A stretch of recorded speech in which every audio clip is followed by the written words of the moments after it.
खुदा बख्श नुमाइंदा device of UK Pakistan Peoples Party के चेयरमैन बिलावल भुट्टो जरदारी ने कहा है कि बेनज़ीर को शहीद करने वालों को गलत फहमी थी कि अवाम की आवाज़ हमेशा के लिए दब जाएगी।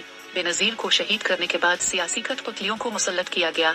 सियासी कठपुतलियां एटमी असासों पर सौदेबाजी के लिए भी तैयार रहती हैं। उन्होंने कहा कि हम ना सेलेक्टेड हैं और ना ही फॉर्म 47 वाले हैं। हुकूमत साजी के वक्त हमें किसी कुर्सी या वजारत का शौक नहीं था।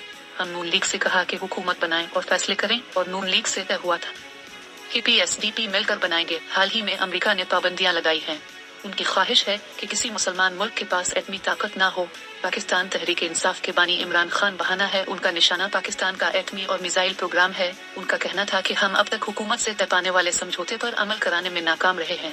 हुकूमत के पास एक दफा फैसले करने का मैंडेट नहीं है। हुकूमत के पास सिर्फ इज्तिमाई फैसले करने का मैंडेट है। इत्तेफाक राय से किए जाने वाले फैसले ही मजबूत फैसले होते हैं। बिलावल का कहना था कि 2008 में पंजाब में हुकूमत साजी की ताकत होने के बावजूद सियासी मुसालहत की बैन अल-अक़वामी साजिशों का मुकाबला करने के लिए इत्तेफाक राय से फैसले करने होंगे। हमें हुकूमत की नहरों की पॉलिसी पर सख्त एतराज है। ये मुआहदे की खिलाफ वर्जी है। उन्होंने मजीद कहा कि बैन अल-अक़वामी साजिश का मुकाबला करने के लिए हमें एक होना पड़ेगा। सियासत को एक तरफ रख कर पाकिस्तान के लिए सोचना होगा। जुल्फ़िकार भुट्टो ने इस्लामी बम बनाया, ये उनका बड़ा जुर्म था। शहीद बेनज़ीर भुट्टो ने पाकिस्तान को मिसाइल टेक्नोलॉजी का तोहफा दिया। बिलावल का कहना था कि हाल ही में अमेरिका ने पाबंदियां लगाई हैं। इनकी ख्वाहिश है कि किसी मुसलमान मुल्क के पास एटमी ताकत ना हो और जब तक पीपल्स पार्टी मौजूद है हम एटमी प्रोग्राम और मिसाइल टेक्नोलॉजी पर सौदा करने नहीं देंगे। हमारी अंदरूनी सियासत पर अमेरिका से बयानात आ रहे हैं।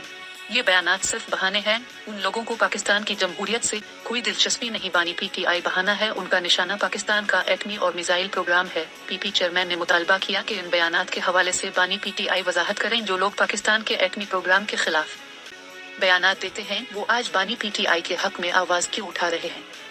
ये पहले इसराइल के हक में आवाज उठाते हैं और बाद में बानी PTI के हक में PTI और उसकी जमात के बानी को इन बयानात की मजम्मत करनी चाहिए। उन्होंने कहा कि तासुर है कि मखसूस लाबी चाहती है कि ऐसी हुकूमत आए कि जो हर चीज पर सौदा करने के लिए तैयार हो। इन ख्यालात का इजहार बेनज़ीर भुट्टो की बरसी के मौके पर खिताब करते हुए किया।